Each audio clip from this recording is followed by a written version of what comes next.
திரு ஷானவாஸ், 100 நாட்களை பற்றியும் உங்கள் பார்வையை சொல்லுங்கள். தமிழ்நாட்டில் முதலமைச்சர் மு.க. ஸ்டாலின் 100 நாட்கள் அப்படின்னு ஒரு டெட்லைன் ஃபிக்ஸ் பண்ணுறாரு. பிரதமர் மோடியும் 100 நாள் அப்படின்னு கவனமாக இருக்குன்றாரு. ஆனால் வரக்கூடிய இந்த சர்வே முடிவுகள் இதெல்லாம் பார்த்தா கம்ஃபர்டபுளாக 2 பேரும் தான் வின் பண்ணுறாங்கன்னு சொன்னால், இந்த 2 பேருடைய இந்த 100 நாள் கணக்கு என்ன? அன்பையும் வளர்ச்சியையும் நல்லிணக்கத்தையும் சமூக நீதியை முன்னிறுத்தக்கூடிய தரப்பிடமும் 100 நாட்கள், வெறுப்பையும் வன்முறையையும் நாட்டில் நல்லிணக்க சீர்குலைவையும் ஏற்படுத்துகிற சக்திகளின் கையில் 100 நாட்கள். நாட்டினுடைய அதிகாரத்தை தவறாக பயன்படுத்தி எதிர்க்கட்சிகள் இல்லாத இந்தியா, ஒடுக்கப்பட்ட விளிம்புநிலை மக்களினுடைய அதிகாரங்கள் இல்லாத இந்தியா என்று அதை ஏற்படுத்துவதற்காக துடிக்கிற பாஜகவின் கையில் 100 நாட்கள். இந்த 2 தரப்புக்கும் இடையிலே கிடைத்திருக்கிற இந்த 100 நாட்கள் வரக்கூடிய தேர்தலில் ரொம்ப முக்கியமான நாட்கள். குறிப்பாக இந்தியா கூட்டணியை பொறுத்தளவுல அதில் இடம்பெற்றிருக்கிற தலைவர்கள் அவங்க நலன்ல இருந்து ஒரு முடிவு எடுக்கிறாங்க. எல்லாருடைய நோக்கமும் வெற்றி பெறணுங்கிறது தான், பிஜேபியை வீழ்த்தணுங்கிறது தான். அது எப்படி வெற்றி பெற்றா சரியா இருக்கும் என்று அவர்களுக்கு படுகிறதோ அவர்கள் அந்த முடிவை எடுக்கிறார்கள். மம்தா அவர்கள் தோற்கணும்னு போய் ஒரு முடிவு எடுக்க மாட்டாங்க. கெஜ்ரிவால் தோற்கணும்னு ஒரு முடிவு எடுக்க மாட்டாரு. அங்கே இருக்கக்கூடிய களத்திற்கு என்ன முடிவை எடுத்தால் நம்புறாங்களோ அதுதான், அவங்களுக்கு எந்த ஸ்ட்ராட்டஜி வெற்றியை தரும்னு அவங்க நம்புறாங்களோ அதுல அவங்க தீவிரம் காட்டுறாங்க, அவ்வளவுதான். அதனால இந்தியா கூட்டணிக்கு அதுல ஒண்ணும் பெரிய சிக்கல்லாம் கிடையாது. ஏன்னா இந்தியா கூட்டணி ஏற்கனவே ஒருங்கிணைந்து இருந்து ஒருங்கிணைந்து தேர்தலை சந்தித்து விட்டு இந்த தேர்தலில் இப்படி பிரிஞ்சு நிக்கிறாங்கன்னு சொல்றதுக்கு ஒண்ணும் இல்ல. ஒரு அரை கூட்டமாக உருப்பெற்றிருக்கு, ஒரு ஒத்த கருத்துல ஒன்றிணைந்து இருக்கிறார்களே தவிர களத்தை இன்னும் ஒரு முறை கூட சேர்ந்து யாரும் சந்திக்கல. ஏற்கனவே சேர்ந்து சந்தித்தவர்கள் பிரிந்து விட்டால் தான் அது பலவீனம். அதுல ஒரு சின்ன இது என்ன இருக்குன்னா, பாட்னால உருவாகி பெங்களூர்ல கருவாகி மும்பையில ஸ்ட்ராங்கா நின்று ஒரு பெரிய பிரமிப்பா ஒரு பிரம்மாண்டமான கூட்டணின்னு பார்க்கப்படுற இடத்துல அது இல்லைன்னு போகும்போதும் அதே விதமான எண்ணம் வரும்ல. இல்லன்னு எங்கே ஆகலையே, ஒவ்வொருத்தரும் சொல்லக்கூடிய ஸ்டேட்மெண்ட்ஸ் தானே. இப்ப ஒருங்கிணைப்பாளரே இல்லையே, எங்கே இருக்கணுமோ அங்க இருக்குது இல்ல. மகாராஷ்டிரால ஒருங்கிணைந்து தான் இருக்குது, உத்தரப்பிரதேசத்துல ஒருங்கிணைந்து தான் இருக்குது, எங்கே இருக்கணுமோ அங்க இருக்குது. பீகார்லயும் கூட காங்கிரஸும் தேஜஸ்வியும் ஒன்னாதான் இருக்காங்க, இடதுசாரிகளும் ஒன்னாதான் இருக்காங்க. நிதிஷ் போயிட்டாருங்கிறதுனால நிதிஷ் என்ன பெரும்பான்மை பெற்று ஆட்சி அமைத்தவர் இல்லையே, பெரும்பான்மை அவர் பெறவே இல்லை. அவர் ஏற்கனவே பெரும்பான்மை பெறாம இந்த கட்சிகளினுடைய துணையோட ஆட்சியில் இருந்தவர் இப்ப வெளியே போயிருக்காரு. அதனால அது ஒரு பெரிய ஒரு முக்கியமான ஒரு காய் நகர்த்தக்கூடிய இடத்துல அவர் இல்ல. அதனால எங்களுக்கு எந்த பிரச்சனையும் கிடையாது. இது ஒரு அரை கூட்டமாக உருப்பெற்றது, அந்த அளவுலதான் இருக்கு. அதுல ஒரு இருவர் வெளியேறி விட்டதுனாலயே அது நடக்காம போயிடும் அப்படின்னு சொல்றதுக்கு ஒண்ணு இல்லை. இதெல்லாம் பாஜகவினுடைய பலவீனத்தை காட்டுது. ஏன்னா இந்தியா கூட்டணி இதுவரைக்கும் ஒற்றுமையா போய் தேர்தலை சந்திச்சதே இல்லை. இதுவரைக்கும் அந்த கட்சிகள் ஒருங்கிணைந்து களத்தை எதிர்கொண்டது இல்ல. அரை கூட்ட அளவுலதான் கூடி பேசினாங்க. ஆனா இன்னொரு பக்கம் பிஜேபி நாங்க 400 சீட்டு ஜெயிப்போம் அப்படின்னு சொல்லுது. இன்னொரு பக்கம் ராமர் கோயில் கட்டிட்டோம், எங்களுக்கு தான் எல்லா வட இந்தியர்களும் ஓட்டு போட போறாங்கன்னு சொல்லுது. எங்களுக்கு எல்லா வகையிலையும் வெற்றி தான் அப்படின்னு சொல்லிக்கிட்டு நீங்க எதிர்கட்சிகளை பார்த்தா எனக்கு பரிதாபமா இருக்கு, காங்கிரஸ பார்த்தா பரிதாபமா இருக்குன்னு சொல்லிட்டு பரிதாபத்திற்குரிய நிலையில் இருக்கக்கூடிய, உங்கள் பார்வையில் பரிதாபத்திற்குரிய நிலையில் இருக்கக்கூடிய ஒரு கூட்டணியிலிருந்து ஆள் பிடிக்கிற வேலையை நீங்க செய்றீங்க அப்படின்னா நீங்க எவ்வளவு பலவீனமா இருக்கீங்க. அப்ப நீங்க 400 சீட்டு ஜெயிப்போன்னு சொல்றது வெளியே சொல்றீங்களே தவிர உள்ள உங்களுக்குள்ள பெரிய பயம் இருக்கு. ராமர் கோயிலை வச்சு ஓட்டு வந்துருன்னு சொல்ல உங்களுக்கு உள்ளுக்குள்ள பெரிய பயம் இருக்கு. உங்க பலவீனத்தை தான் இதை காட்டுது. இந்தியா கூட்டணி போய் என்டிஏ கூட்டணியிலிருந்து ஆள் பிடிக்கிற வேலையை நாங்க செய்யல. அங்க யாரையும் நாங்க ரைடு பண்ணி டார்ச்சர் பண்ணல, அவங்கள யாரையும் நாங்க துன்புறுத்தல. நீ கூட்டணி வச்சா விளைவுகளை சந்திப்பேன்னு சொல்லி எதுவும் சொல்லல. இயல்பாக அரசியல் நடவடிக்கைகள்ல ஈடுபடுறோம், மக்கள்கிட்ட போய் கருத்துக்களை சொல்றோம், எங்க கொள்கையை சொல்றோம். வேற எந்த விதமான அச்சுறுத்தலும் யாரையும் செய்யல. அரசியல் நடவடிக்கைகள்ல ஈடுபடுறோமே தவிர பிஜேபி செய்யற வேலை யாரும் செய்யலையா.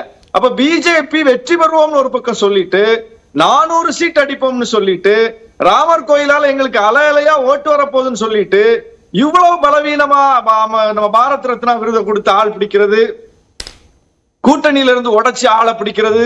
அப்ப எந்த இடத்துக்கு பிஜேபி போயிருக்கு? ஒரு சண்டிகர் மேயர் தேர்தல்ல கூட அதை கூட ஒரு ஜனநாயக முறைப்படி நடத்தாம அதுலயும் கூட எப்படி தேர்தல் முறைகேடு செய்து வெற்றி பெறலாம்னு பாக்குறது, காங்கிரஸும் ஆம் ஆத்மியும் சேர்ந்து அங்க ஒரு பதவிக்கு வந்துடக்கூடாதுன்னு சொல்லி அதை கெடுக்கிறது, இவ்வளவு சில்லித்தனமான வேலைகளுக்கு ஒரு இந்தியாவை ஆளக்கூடிய கட்சி, உலக புகழ் பெற்றவர் மோடின்னு கூட்டணிக்குள்ள ஏற்படுத்தக்கூடிய முரண்கள் அல்லது கருத்து வேறுபாடுகள் பிரிஞ்சு போறது, இதுக்கெல்லாம் கூட்டணி கட்சிகளுக்கு எந்த பொறுப்பும் இல்லையா? பிஜேபி தான் இதை செய்யுது, சரி செய்யுது, அதுக்கான இடம் யார் கொடுக்குறா? அது ஏன் நடக்குது? அப்ப ஒட்டுமொத்தமா அது ஒரு தேர்தல் வியூகமா இருக்குன்னு வச்சுக்கோங்க. அதை அந்த வியூகத்திற்கு இடமளிக்கக்கூடிய இடத்துல கூட்டணிகள் இருக்கா? அப்போ அதாவது எவ்வளவு மலினமா வேணாலும் வேலை பார்க்கலாம், ஜனநாயக பண்புகளை காலில் போட்டு மிதிக்கலாம், எவ்வளவு மோசமான அரசியலும் செய்யலாம். ஆனா இப்படி அதுக்கு பலியாகக்கூடியவங்களை தான் நாங்க குற்றம் சாட்டுவோம். இதை செய்யக்கூடிய சீர்குலைவு சக்தியான பிஜேபியை நோக்கி கேள்வி கேட்க மாட்டோமா? இது என்ன கூத்து? இதை செய்யறது யார்? அதிகாரத்தை வைத்துக் கொண்டு மற்றவர்களை மிரட்டினால் அந்த மிரட்டலுக்கு அடிபணியக்கூடியவர்கள் இருக்கத்தான் செய்வாங்க. ஏன்னா பிஜேபி கையில அவ்வளவு பெரிய அதிகாரம் சிக்கி இருக்கு. அந்த அதிகாரம் தவறாக பயன்படுத்தப்படுது. நீதிமன்றமே சொன்ன பிறகும் கூட அதை கேட்க மறுக்குது பிஜேபி. இப்ப நீதிமன்றத்தினுடைய சொல்லுக்கே கட்டுப்பட மாட்டேன்னு சொல்லி அது இடி டைரக்டர் நியமனமா இருந்தாலும் சரி, அது டெல்லி மாநில அரசினுடைய அதிகாரத்தை பறிப்பதா இருந்தாலும் சரி, தேர்தல் ஆணையர் நியமனமா இருந்தாலும் சரி, எல்லாத்துலயும் உச்ச நீதிமன்றம் சொல்லியே பிஜேபி கேட்கலையா?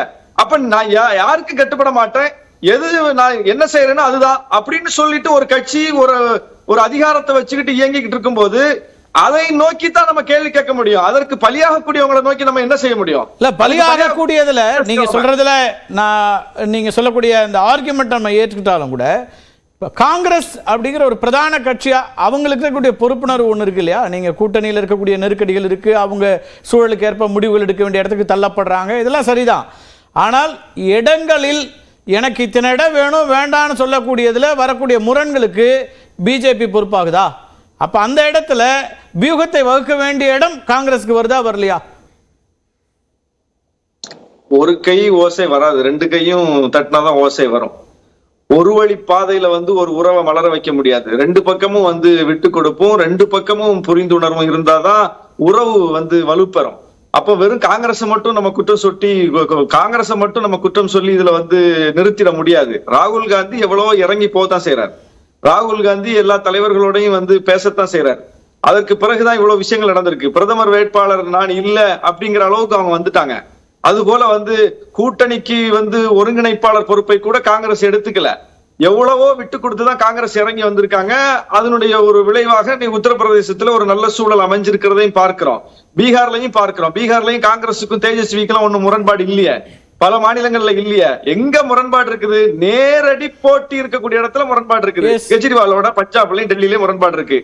முரண்பாட்டோடு தனித்து நிக்கிறோம் அப்படின்ட்டாங்க. கேரளால முரண்பாடு இருக்கு, மேற்கு வங்கத்துல மம்தாவோட முரண்பாடு இருக்கு. வேற எங்க முரண்பாடு இருக்கு? இதெல்லாம் தானே பெரிய மாநிலங்கள், வெற்றி பெறக்கூடிய இடங்கள் மேற்கு வங்கமும் பீகாரும் அல்லது இந்த இடங்கள்ல தானே உங்களுக்கான நல்ல மகாராஷ்டிரா தமிழ்நாட்டை தாண்டி பார்க்கும்போது பஞ்சாப்லயும் கேரளாலையும் வாய்ப்பே இல்ல. இந்தியா கூட்டணியினுடைய ஏதோ ஒரு கட்சி தான் ஜெயிக்க போகுது. மேற்கு வங்கத்துல மட்டும்தான் ஏற்கனவே பிஜேபி கொஞ்சம் இடங்களை ஜெயிச்சிருக்காங்க. எனவே அங்கதான் கவனம் செலுத்தணும். அது போல டெல்லியில ஆம் ஆத்மி காங்கிரஸும் சேர்ந்து நின்னாதான் பிஜேபி வீழ்த்த முடியும்னா அவங்க சேர்ந்துதான் ஆகணும். இதுதான் எங்க கருத்து. அப்ப இது கடைசியா சுருக்கி பார்த்தா வெறும் மேற்கு வங்க டெல்லி பிரச்சனை தான். மத்த இந்தியாவுக்கு எங்களுக்கு எந்த பிரச்சனை இல்ல தானே? எந்த பிரச்சனை இல்லாம அது நகர்கிறது, நீங்க எதிர்பார்த்த மாதிரியே இருக்குது அப்படின்னு வச்சுக்கிட்டா இப்ப தமிழ்நாட்டுல என்ன நிலை? நீங்க இப்ப 100 நாள் தான் இருக்கு அப்படின்னு பிஜேபிக்கு பதற்றம் இருக்கு, வெற்றி வியூகங்களுக்காக வகுக்க வேண்டி இருக்குன்னா அதே விஷயம் இங்க பொருந்துமா? அப்ப நோ, நாங்க இங்க போய் பிஜேபி எதுவும் டிஸ்டர்ப் பண்ணலையே, நாங்க எங்க வேலையை தானே பாக்குறோம். பிஜேபி பேய் மாதிரி வளர்ந்துருச்சு, பிசாசு மாதிரி வளர்ந்துருச்சுன்னு ஏற்கனவே சொல்லும் போது எல்லாரும் கேட்டீங்க, பிஜேபி பேய் மாதிரி வளர்ந்து பிசாசு மாதிரி வளர்ந்து நீங்களே சொல்லிட்டீங்களா, அப்ப பிஜேபி வளர்ந்துருச்சு தானே அப்படின்னு. பிஜேபி வளர்ந்துருச்சு என்று சொல்வது நாங்க அந்த அடிப்படையில் அல்ல. பிஜேபி வளரலங்கிறத தமிழ்நாட்டுல பிஜேபி தலைவரை இன்னைக்கு காட்டிட்டாரு. தேர்தலில் போட்டியிடுறதுக்கு மறுக்கிறாரு. எல்முருகன் நீலகிரியில ஜெயிக்க போறாரு, ஆராசா வீழ்த்த போறாருன்னு சொல்லிட்டு இருந்தவர் இப்ப போய் திரும்ப ராஜ்யசபா எம்பி ஆயிட்டாரு. முன்னணி தலைவர்கள் யாரும் தேர்தலை நேரடியாக சந்திப்பதற்கு தயார் இல்லை என்பதுதான் இன்னைக்கு நிலவரம். அதே மாதிரி நல்லா இருந்த கூட்டணிய உடைச்சு விட்டவர் அண்ணாமலை. ஏன்னா எடப்பாடி அதிமுக பிஜேபியையோ மோடியவோ எங்கேயுமே எதிர்க்கல. மோடி மீண்டும் பிரதமர் ஆவதுதான் தங்களுடைய திட்டம்னு சொன்னாங்க, தங்களுடைய கனவுன்னு சொன்னாங்க. டெல்லி மாநில அரசினுடைய அதிகாரத்தை பறிக்கிற மாநில சுயாட்சி விஷயத்துல கூட பிஜேபிக்கு அவங்க வந்து உடன்பட்டு தான் போனாங்க. இப்ப தேசிய கட்சிகளை எதிர்ப்போம் மாநில சுயாட்சிக்காக சொல்றாங்களே, கடைசியாக அவர்கள் எடுத்த நிலைப்பாடு என்ன? டெல்லி விஷயத்துல மாநில அரசுடைய அதிகாரத்தை பறிக்கிற விஷயத்துல கூட அவங்க வந்து பிஜேபிக்கு ஆதரவாக ஓட்டளித்தார்களே தவிர அதை எதிர்க்கல. அப்ப எல்லா வகையிலும் அவங்க பிஜேபிக்கு சாதகமான முடிவை தான் எடுத்தார்கள். ஆனால் அண்ணாமலை அதிமுகவை வந்து துன்புறுத்தி விட்டார். அண்ணாமலை அதிமுகவுக்கு இடையூறு ஏற்படுத்தி விட்டார். அதுக்கப்புறம் எடப்பாடி அவர்களுடைய இலக்கு என்ன? அவர் தலைமையில் அந்த கட்சி இருக்கணுங்கிறது தான். இவங்க வந்து ஓபிஎஸ்ஐ சொன்னீங்க. குறிப்பா திருமாவளவன் அவர்கள் சொன்னாரு பிஜேபி விட்டுட்டு வாங்கினாரு, வந்துட்டாங்க. இப்ப அதை நீங்க வரவேற்க வேண்டாமா? நல்ல முடிவு அப்படின்னு சொல்ல மாட்டேங்கிறீங்களே. நல்ல முடிவு தான் வரவேற்கிறோமே. ஆனா அதுக்கு பின்னால் இருக்கக்கூடிய காரணங்களை வந்து நம்ம வந்து மறுத்துட்டு பேச முடியாதுல்ல. அவர் பிஜேபியை கொள்கை அளவுல எதிர்த்துட்டு வரல, நடைமுறையில அவங்களோட அண்ணாமலையோட பயணிக்கும் கான்பிடன்ஸ் வரலன்றீங்க. பிஜேபி எதிர்ப்புல அவங்க எவ்வளவு தூரம் உறுதியா இருக்காங்கங்கிற நம்பிக்கை இன்னும் வரல அப்படிங்கிறீங்க. இப்ப அவங்க ஆளுநரே எதிர்க்கலையே, பிஜேபி எதிர்க்கிறத விட்டுருக்கேன், ஆளுநரே பேசிட்டு வந்துடுறேன். முதல் கட்ட கருத்தை எடுத்து வந்துடுறேன். ஷானவாஸ், நீங்க சொல்லியிருக்கிறதுல நிறைய கேள்விகளும் இருக்கு, நம்ம பேசலாம்.